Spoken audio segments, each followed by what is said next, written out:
everyone, it's Jessica Dybzinski, and today I am participating in the Close to My Heart Twisted Sisters hop.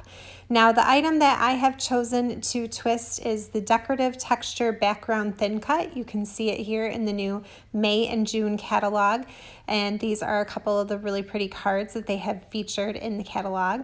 Here is one that I made using that thin cut as it's intended, just, as a card front. It does cut to 4 1/4 by 5 1/2. But the whole purpose of the Twisted Sisters is to show a product in a way different from its intended use. So I think what I'm going to do is turn here to my Love of Color book, and I've decided to use the avocado combination, which includes lagoon, flamingo, and lemonade. And I'm going to use a couple other thin cuts as well. So I'm definitely going to be using this one, of course. And then I have also pulled out the shaker, window, and confetti. I want to use that circle in the frame. And then I have also pulled out the gift card tabs because I'm thinking about maybe using this for Mother's Day.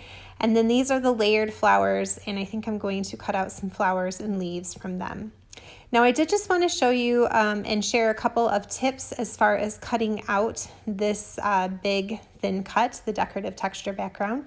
I am really excited. I recently just got the Close to My Heart die cutting machine. I had an old Cuttlebug with some really awful plates before, and that never would have worked with this, but I have been thrilled with the Close to My Heart machine. It cuts like butter. So I have found a good setting, since you can change the pressure settings on this machine. A good setting is about between a -2 and a -2.5, and that just kind of tightens it up a little bit. And I found that it cuts beautifully. You can see here, I have just pulled it out, and there are just a few little random spots where the little cutouts are stuck, and I just use a toothbrush, a clean, unused toothbrush, to rub over it. And then I found that that trick works really well also to clean out my die cut. So I really don't spend a whole lot of time cleaning either one out or weeding anything. So if that's a concern, then I would just recommend a toothbrush.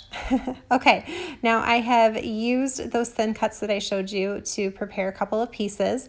And what I'm going to do is go back to that circle from the shaker, window, and confetti, and I'm going to cut out that card front that I had made into a circle.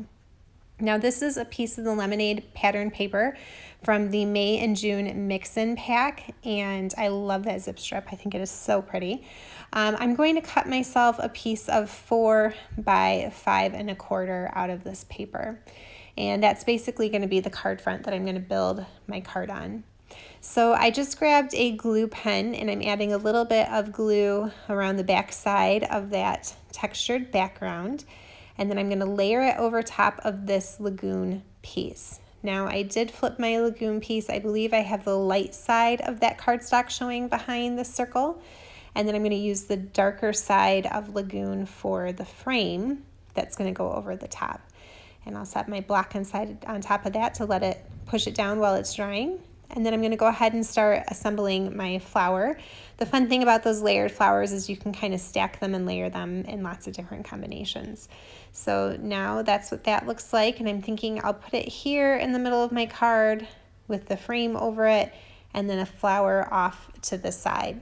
So I thought that this would be really fun to do with different shapes as well, and then also on some scrapbook layouts. So even though it makes a beautiful 4 1/4 by 5 1/2 card front, it's just really a textured piece of paper when you're done, with some tiny little holes out of it in this really pretty pattern. And I thought, how fun to just kind of cut that piece out and use it in different shapes to add some fun texture to your project. So that was my goal with this Twisted Sisters project today. Okay, now that I have those pieces adhered together, I'm going to go ahead and start building my card. So like I said, I'm going to put this circle here that I have created in the middle, and there is a direction to that pattern on that background texture, and so I'm just kind of tilting it to an angle. And then I decided I had too many leaves, so I cut one of them off of the leaf stem there, and I'm going to have those avocado leaves coming out from behind my flamingo flower, and just kind of playing around with the placement of my leaves, although I'm pretty sure I do want them coming up the top of my flower. Yep, just like that. And except for, it did take me maybe like 10 minutes to cut all of my pieces out. The assembly of this card was really very quick, and I think that this would be something that if you need to mass produce a bunch of cards, this is something that you can easily make a bunch of cards and then just stamp different sentiments to make them work for whatever occasion you need. So I put some foam tape behind that pink flower, and that's going to go there. And then I did have a couple of little pieces hanging off the edge, so I'll just trim those. I don't know if you noticed, I did mat this in some lemonade cardstock just to make that pattern paper pop a little bit. Then I went through my stamp stash and I found a really old stamp of the month. It's one of my favorites, called For My Beautiful Friend. And there's a sentiment on there that says that I'm thankful for you every day, I think is what it says. And there's enough space down at the bottom there to stamp that. And so I'm going to put that in black ink down here in this bottom corner. But like I said, I feel like you could stamp lots of different things and make it work for whatever you need it to be. Okay, then I turned to my stickles in the icicle color because I thought we need a little bit of sparkle on this card.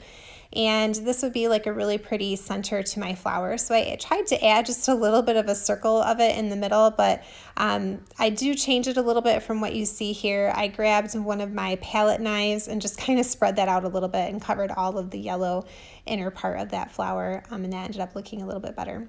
So again, here is where you can see like the intended use of that decorative texture background thin cut. But then my twist was to cut shapes out of it and use it as a decorative piece in different ways. So I hope you guys have enjoyed. There are several ladies who are showing you different twists out of the new catalog, and I will leave them all linked down below. So thank you so much for stopping by and watching. Happy crafting!